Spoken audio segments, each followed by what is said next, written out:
સંભલ મસ્જિદ વિવાદ, રાહુલ ગાંધી હિંસા પીડિતોની મુલાકાત લેશે, સરકારે બહારના લોકોની એન્ટ્રી પર લગાવ્યો પ્રતિબંધ. કોંગ્રેસ અધ્યક્ષ અને વિપક્ષ નેતા રાહુલ ગાંધી અને અન્ય પક્ષના સાંસદો ઉત્તર પ્રદેશના સંભલમાં જામા મસ્જિદ વિવાદ વચ્ચે ફાટી નીકળેલી હિંસાનું નિરીક્ષણ કરવા જશે. ઉત્તર પ્રદેશ કોંગ્રેસ ચીફ અજય રાયે આ સંકેત આપ્યા હતા.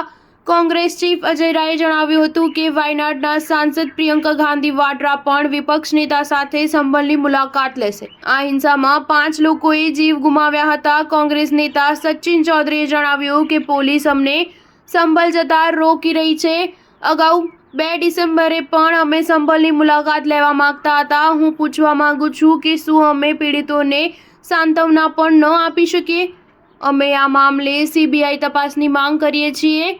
અમે બપોરે 1 વાગે સંભલની મુલાકાત લેવા નીકળીશું, 2 વાગે પહોંચીશું. લોકસભામાં વિપક્ષના નેતા રાહુલ ગાંધીએ કહ્યું કે ઉત્તર પ્રદેશના સંભલમાં તાજેતરના વિવાદ પર રાજ્ય સરકારનું પક્ષપાત અને ઉતાવળભર્યું વલણ ખૂબ જ દુર્ભાગ્યપૂર્ણ છે. હિંસા અને ગોળીબારમાં જેમણે પોતાના પ્રિયજનોને ગુમાવ્યા છે તેમના પ્રત્યે મારી ઊંડી સંવેદના છે. ઉત્તર પ્રદેશના સંભલ જિલ્લાના ડીએમએ ગાઝિયાબાદ અને ગૌતમ બુદ્ધ નગરના પોલીસ કમિશનરે પત્ર લખી જણાવ્યું છે કે વિપક્ષ નેતા અને સાંસદ રાહુલ ગાંધીને અમે રસ્તામાં જ અટકાવી દઈશું.